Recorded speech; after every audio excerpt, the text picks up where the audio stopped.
Welcome to the Reality Revolution. I am your host, Brian Scott. Today we have two amazing channelings from Quo that deal directly with depression among a variety of other topics. And I wanted to explore the metaphysical ideas behind depression, because many of us experience this emotion. I'm telling you often to think positively and to choose positive thought streams and thoughts that you create your reality. Yet we all suffer from bouts of depression. It could be for a couple of seconds, could be for a couple of minutes, but it can be that old nagging thing that haunts you, that you struggle with. And so I wanted to know what Quo had to say about it. Quo is a group of higher density beings channeling through LL research. There are decades of different channelings that I've covered from previous episodes. And check those out where we discuss a little more about Quo. Essentially, they're just answering spiritual questions, and they resonate deeply with me. And I appreciate them immensely, and I continue to learn and become activated by the subtle wording that Quo uses. So we begin with a channeling delivered on February 1st, 2020. Jim channeling begins, "I am Quo, and am with this instrument. We greet each of you in the love and the light of the one infinite Creator. It is once again a joy and an honor to be invited to your circle of seeking this afternoon. We always appreciate this group's fidelity to seeking the answers to those questions which are most prominent within their spiritual journeys, for each is most careful and dedicated in this seeking. Before we begin, we would ask our usual favor, and that is that you see us not as ultimate authorities, but as your brothers and sisters who have traveled somewhat further along the same path which you now travel. If any of our words or concepts do not ring of truth to you, leave them behind without a second thought. This will give us the freedom to speak as we will. We would ask at this time if there is a query with which we may begin." Jan asks, "Yes, I have a question. It has to do with the 18-day cycle of the adept." Ra said, and this is not a quote, "At the first 9 days of positive, especially 4, 5, and 6, a critical point passing from 9 to 10 and 18 to 1. And at the nadir, the adept will be the least powerful." I have two questions. Number one, what point number would be considered the nadir? And number two, we would like more information on how the 18-day cycle works and how we can use it more beneficially in our spiritual journeys. "I am Quo, and am aware of your query, my sister. The nadir of the 18-day cycle is the low point in the sine wave, which signifies the cycling actions of the physical, mental, emotional, and spiritual energies. It is at this point that these energies are at the least within the cycle. The use of such a cycle of the adept is that it may show certain points within the seeker's path which are more favorable for certain kinds of activity or investigation. The most usual activity, of course, being the spiritual journey and how it is conducted. The various waves of the mind, body, spirit, and emotions have their own contributions to make that can be altered according to the pattern of their streamings into the adept or the seeker of truth. The path that is traveled by such a seeker is often littered with debris of doubt and confusion, and makes it somewhat of a challenge on occasion to decide what path to take, if one is at a critical point in one's own spiritual journey that one is consciously aware of. We would suggest that the information that can be gleaned from this adept cycle is useful to those entities which are attempting to utilize their catalyst on a daily basis, so that they may have a greater understanding of what types of lessons they are attempting to learn. Mastering the catalyst, shall we say, or being able to process those types of experiences which may have some disharmony, doubt, confusion, and so forth, is necessary in order to be able to gain experience that may be used in the future from similar situations. When one is able to do this, it is not so necessary that one consult such biorhythms as the cycle of the adept, for this cycling expression of the internal energies is that which has as its fundamental premise the similarity of most seekers of truth. That is, that there is still a great deal of catalyst that is unprocessed or unknown. When that is the case, such a cycle is helpful in allowing the seeker to begin to determine when the most favorable times for certain workings or processes or current projects, you may say, are most likely to succeed. When the catalyst has been mostly understood, shall we say, there is not the need then to rely upon the charted patterns of the cycle of the adept. Is there a further query, my sister? No, thank you, Ko. That's very nice. I am Quo, and we thank you, my sister. Is there another query at this time? I've got one, Quo. I asked a little bit about this recently, but to explore it from a different angle. Can you talk about the metaphysical origins and implications of depression and anxiety, and about how a seeker might utilize these experiences for their growth and opening the heart? I am Quo, and am aware of your query, my brother. The mental and emotional conditions that you have described as depression and anxiety have a connection in that there is the dimmer outlook, shall we say, due to inner and outer events within the seeker's realm of experience, due to a history, shall we say, of certain kinds of experience that go awry, perhaps upon a seasonal basis. It may be assumed then that there is a kind of momentum of indecision or difficulty which has accompanied these experiences. When the experience of the seeker is led by the inspiration to investigate further into the causes of such experience, the experiences tend in the beginning to intensify in order to give the seeker a more magnified image of the situation. When the seeker begins to investigate in a more intensive manner, after this magnification of experience is noted, then there is the possibility that the anxiety that accompanies this process of dealing with difficulties that go awry might be enhanced by the continued processing of a catalyst that has gone awry. There's also the suggestion by many who've had these experiences that it is well to engage in the meditative state when processing the catalyst that is associated with the depression or the anxiety. Within the meditative state, oftentimes, there are various levels or layers to the anxiety and to the depression that results when the anxiety sphere is borne out. The levels of experience that can be seen more clearly and felt or apprehended more profoundly within the meditative state. There is the assistance available within the meditative state of the subconscious mind that can reveal to the seeker many aspects of the depression and anxiety that have been hidden from the seeker thus far.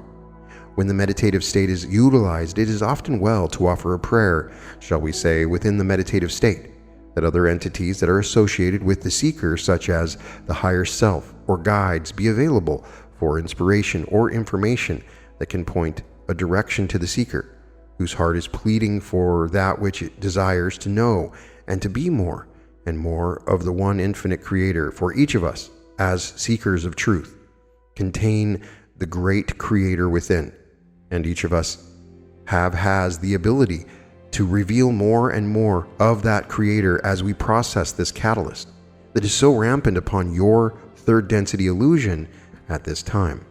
This catalyst, whether it be depression or anxiety or trauma or difficulty of any kind whatsoever, is intense, because the intensity is a means by which the nature of the spiritual journey can be revealed to one who goes forward fearlessly into the fray of its own perceptions of depression, anxiety, jealousy, anger, and so forth. These forays into catalyst then are the movement of the seeker along the path of truth. For this third density illusion has within it the potential to release the greater and greater apprehensions of the one Creator that exists within each seeker of truth. At each energy center, there is a reflection of types of catalyst that the seeker may utilize to move forward along the energy centers or chakras. Thus, it is suggested that the catalyst of anxiety and depression be located by the seeker in their correct position according to the seeker's estimation, so that there can be an activity there in meditation that attempts to allow an expansion of the apprehension or perception of what is occurring in the seeker's life at any particular moment. Is there a further query, my brother? Yes, thank you very much. That was very good. You were talking about the energy centers, and I was wondering if there's typical correlation to any particular energy center or centers in depression and anxiety, or if it is an individual for each person. I am and am aware of your query, my brother. The energy centers that are most often associated for most seekers of truth with these qualities of depression and anxiety are the energy centers of the orange, yellow, green, and blue, for there may be interactions between these centers according to the seeker's ability to process its catalyst. As the catalyst of anxiety and depression is processed, the processing moves higher into those energy centers, which then await a new perspective, shall we say, so that the seeker may view the experience of depression and anxiety from a, shall we say, higher point of view or overview. The movement higher then gives the seeker the opportunity to expand its understanding of the cause, the nature, the expression, and the opportunity that these experiences provided for spiritual growth. Is there a further query, my brother? I have one quote. What is the best way to utilize dreams that are very intense in our spiritual life? I recently had a dream that was really intense, and I feel like it's trying to tell me something, but I'm not sure the best way to interpret it or understand how it should help me. I am and am aware of your query, my sister. In general, the utilization of the dream state is one which is most helpful upon a regular basis, so that the seeker begins to develop a certain kind of vocabulary for its dream images. This allows then a more accurate interpretation of dreams in the long run. However, if you're utilizing one dream and only one dream at this time, we would recommend that you utilize the meditative state so that you may relive the dream in the meditative state. Then, having relived the dream, look within yourself to see if there is resonance with any portion of the dream to any part of your being, to any part of your spiritual journey, to any thoughts that you are thinking, to any feelings that you have felt, to any difficulties you have experienced. Then assign the meaning to each portion of the dream so that there may be a picture presented that is much more like a puzzle. This will hopefully allow you to see the overall message of the dream. However, we recommend that such a dream that has made a strong impression upon your mind may also be a dream which is symbolic of other levels of your experience at a later time. Thus, we would recommend that you begin a dream journal so that you record each dream that makes such an impression upon you with the hopes of seeing correlations and progressions in your own seeking of truth. Is there a further query, my sister? I have a query, is there a way that Ra and other sixth density beings show themselves, appear to those on the third density and a lower fourth density, or is it individual to each? I am and am aware of your query, my sister. Those of the social memory complex known as Ra have most frequently communicated with entities upon this planetary sphere through the dream state. They are always available for being invited to join in the dream state, for they are members of the Confederation of Planets in the service of the One Infinite Creator. And this is a service which each of us within this confederation are happy to provide, if requested. The one experiencing the dream, however, is not always aware of the name or identity of the entities that are giving the dream experience. This is not a salient feature for their service. However, if there is a desire on the part of entities to request certain Confederation entities contact them within the dream state, this will be done. There's also the signal to each individual entity that has developed a relationship with those of the social memory complex of Ra that may be noted from time to time when certain images, such as for this group, the hawk appears within the vision of the eye. Oftentimes this would signify a message that suggested the action that was being thought of or contemplated was the correct action to take.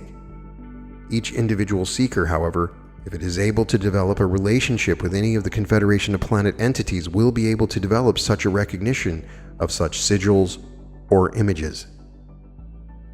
Is there a further query, my sister? I have some. If nobody else has any, we have one that comes from John. He said, I read this quote in the Law of One from session 55.7, and it really struck a chord with me. The quote is, "Things come not to those positively oriented, but through such beings I've thought about it quite a bit, and I think I understand it to mean that for the positively oriented being, it's not your will which is being exercised in accomplishing the work you set out to do. Rather, it is the divine will. Thus, things come through you. That is, you become a channel for the divine. I wonder if I'm on the right track with that line of reasoning. I'm quote aware of your query and its correct assumption. We have no further words to say to a perfect explanation. Thank you, quote. We have another one from Sanan who writes, I would firstly like to express my admiration and respect of the Confederation and all groups therein. I've read many of your answers on questions asked by cherished members of LL Research and other seekers, and I would like to sincerely thank you for all your work and the love and the light of the one Creator that you bring to the earth. It's an honor to hear your response to something important to me. I have an idea regarding my purpose, but I feel like I'm walking the path of faith and I don't know if I'm on the right track. Can you clarify my purpose as much as you can guide me on what I can do to initiate it and accomplish it in a way that will not only benefit me but others as well? Thank you. I am Quo and am aware of your query, my brother. We find in this instance that we are being asked to give personal information as to what an entity should do. This we see as an infringement upon free will. However, we can make general suggestions as to what any seeker can do who is wondering about how to pursue its own spiritual path. We would suggest, first of all, that meditation become a foundation stone with any seeker's spiritual journey. This is the way of being able to contact some portion of the one infinite Creator that resides in each entity, within each seeker, within each portion of the infinite creation. With this contact made, whether it is intellectually, emotionally, or spiritually apprehended or not, is relatively unimportant. What is important is that the attempt is made. The response will be made by the Creator in some fashion that will affect the seeker of truth. Then, we would recommend that the seeker within the contemplative state determine what, within its own realm of experience, is the path it wishes to follow in attempting to polarize in the positive sense, that is, of being service to others. This determination will then bring to the seeker various and sundry people, places, situations, and experiences. Each of these will provide a great deal of what you call catalyst. The opportunity to grow, the processing of catalyst, then may also be done within the meditative state. When the seeker discovers any type of catalyst of a traumatic nature, of a disharmonious nature, of a questionable nature of any type of experience, then we would recommend that this experience be taken into the meditative state so that it may be examined to see what the potentials are for growth. Was there a failing on the part of the seeker? Was there a misperception? Was the desire pure? There are many other questions that may be asked by each seeker, for each seeker is unique and each journey unique as well. Thus, each seeker may determine its path and how to pursue that path within the conscious state of the everyday round of activities. And then at the end of the day, in the meditative state, examining the experiences of the day to see what growth was brought to the seeker by these experiences. Each seeker has pre-incarnatively programmed a vast realm of potential experience that can teach a handful of lessons. The subconscious mind is well aware of these lessons that have been programmed for the incarnation. The seeker in the meditative state can receive hints and clues from the subconscious mind, whether in dreams, in meditation, or in inspirations during the day, to help unravel the mystery of one situation or another. Thus, this is a general type of program of increasing the faith in the process of growth, so that the seeker may see that it contains all the experience that it will need to achieve its pre-incarnative goals within itself. Is there a further query, my brother? I've got one final one. You mentioned earlier in a response to the aid of various guides that we might have in other realms, and I was wondering if you could talk about different ways that we might be able to connect with those guides and receive guidance. I am Quo, and am aware of your query, my brother. Again, we refer to the standard, the favorite of the Confederation of Planets in the service of the One Infinite Creator, and that, of course, is meditation. In the meditative state, one may open oneself to assistance from any guide or higher self, or even the mind-body-spirit complex totality. If the desire is strong enough within the seeker, such contact can be made in a direct fashion in the meditative state.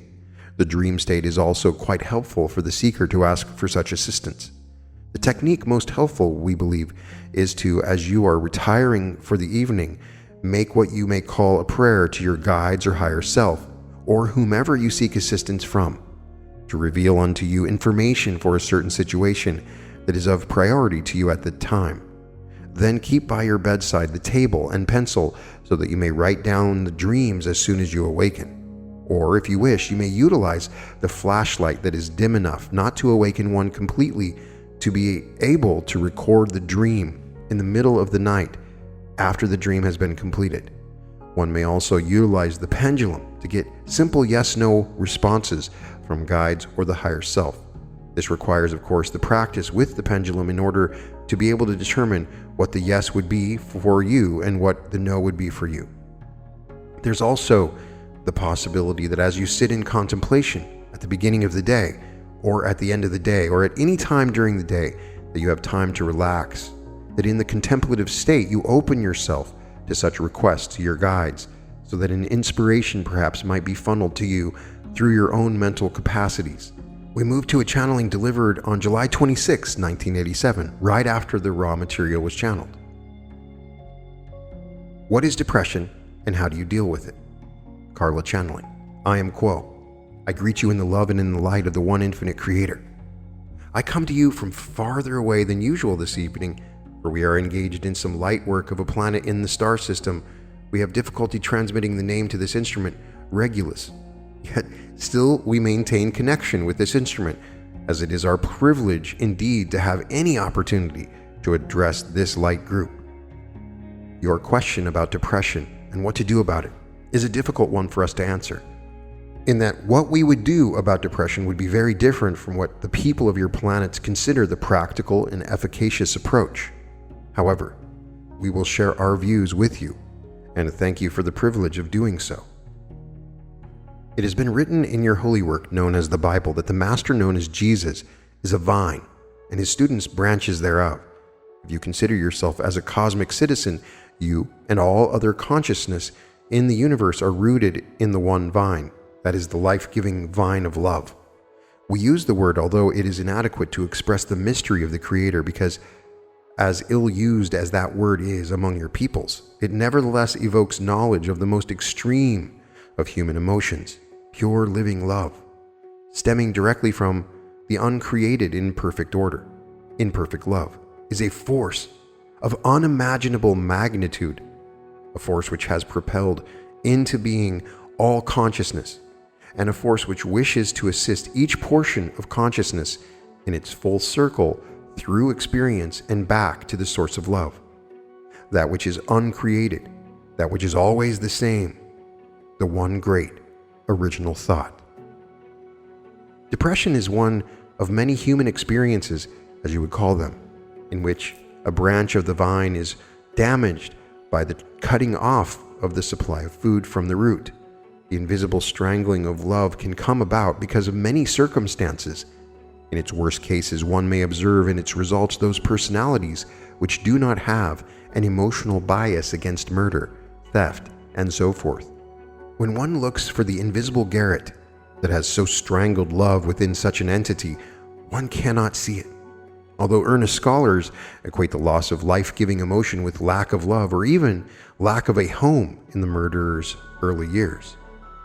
With the emotional experience of depression, we may see a person which is experiencing a strangulation, to a certain extent, a loss of love from the root.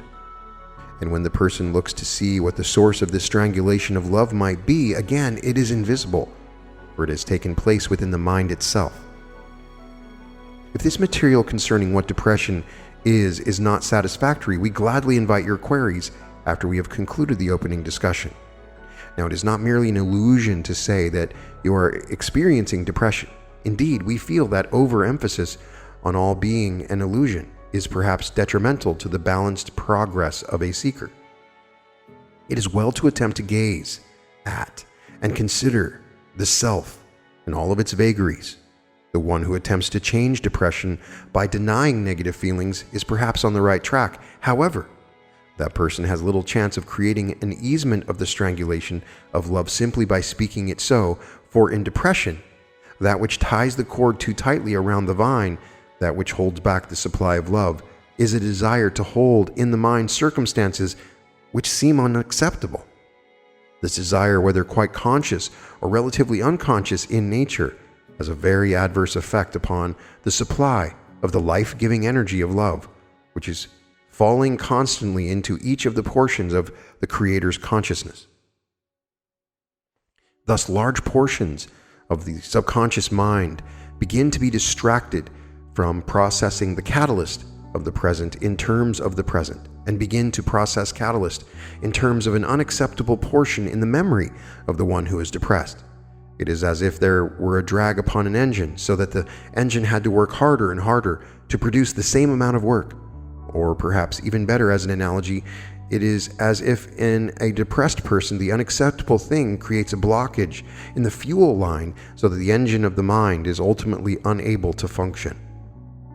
Since the entity who is depressed can blame only itself, a disassociation almost inevitably begins within the mind of the depressed person, which then adds to the inertia that is dragging down, or to the block in the fuel line that is keeping fuel from the engine of consciousness.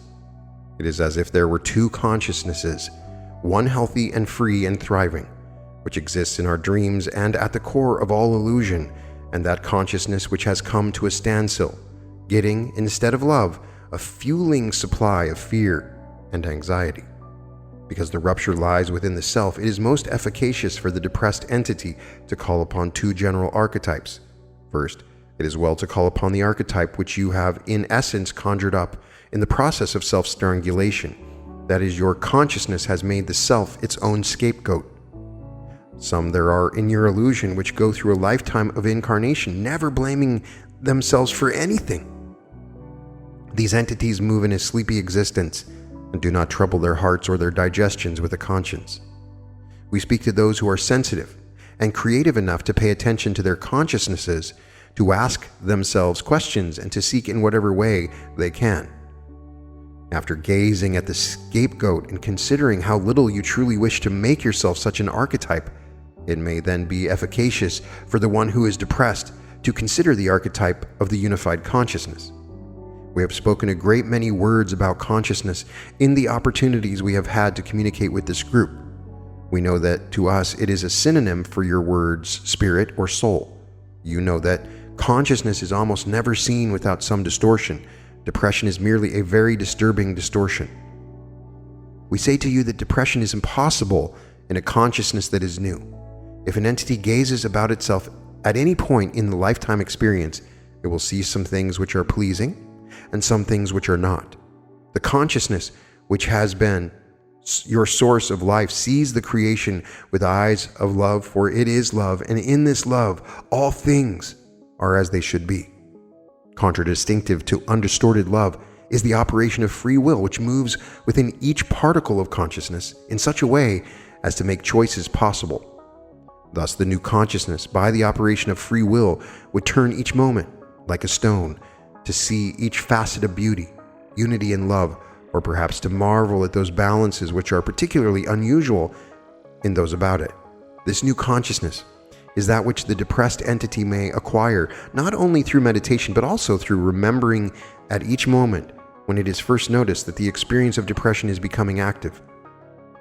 There is another portion as well to new consciousness, and that is its insatiable curiosity. Let the curiosity of the unfed consciousness sink into every thought process that has been stultified by the distortion of depression. Curiosity is that which can unblock this process. At that point, the tape ends. So it's a fairly short channeling, but I found it interesting because they didn't answer it in the same way as the other, but at the same time, the discussion of depression is different when Quo talks about it. The great thing about Quo is they always bring it back to love. It's always an expression of love. Even if we're at war, it has to do with a lack of love or a concern of losing love. And depression is a strangulation of the love that is inflowing through us. And when we're in that pure conscious state, it's impossible to be depressed when we let the love in. And oftentimes those that are depressed, for some reason, are stopping the love in some way. That's always a good perspective. Some really interesting things in these channelings that I just love. We get to mention it here at the beginning that Quo is in some far star system doing light work on a planet called Regulus. I don't think we've ever heard them refer to another planet, at least in the channelings we've done so far. And we also have a really fascinating mention in the first channeling where they say that Ra can visit your dreams anytime. Perhaps I should do a meditation where we invite Ra to come into our dreams. I think I might be doing that. But also that when you see the hawk, it might mean that Ra is there to tell you that your current path is the right one. If anybody has communicated with Ra or beings like Ra in the dream state, I want you to please put it in the comments. I'd be super, super fascinated. The essence of the answers to these questions are not complicated. Quo usually gives us the same answers in many cases. It's to meditate, to bring what you're going through into the meditative state. They probably use the word catalyst a dozen times in this, and they say catalyst every time. We're going through third density. We have bad things happen to us. We have frustrations. We have uncomfortable events, and then we have to process this catalyst. And oftentimes we just react and we get emotional.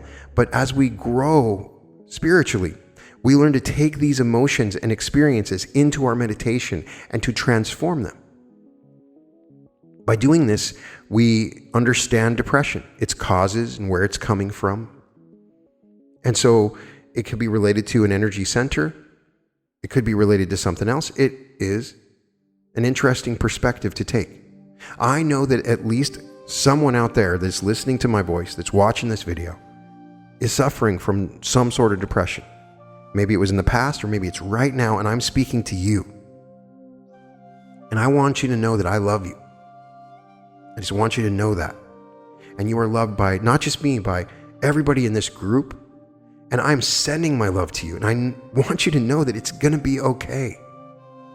It can be scary. It can be frustrating. It can be frightful. If you're having an anxiety attack, I just want you to know that I love you. And that you can let that love come in. It's all around you. And I promise you that everything's going to be okay. And that this is normal. Process it. Go into meditation and look at it. If it's because of some results in your life, some events that have happened, then create something different. Choose your reality. You can do that. And if you feel that you can't, then go into meditation and ask yourself why. Evaluate this from a meditational perspective, the neutral observer. Find a way to look at what you're going through in any emotional state from a neutral perspective. That's what the meditation does. The other final thing they mentioned at the beginning of the channeling was the adept cycle, something I'm not aware of. And they even provided a link, bringforth.org/biorhythms. Somehow there is a biorhythm related to the adept cycle. First of all, if anybody has more clarity on the adept cycle, please let me know what that means. It sounds like a moon cycle, but it's only 18 days. So the answer to that made me want to know more about what the adept cycle really is and how it affects our spiritual path. In any case, I love you guys so much. Thank you so much for the opportunity to read these words. And I hope you have just a fantastic day. And welcome to the Reality Revolution.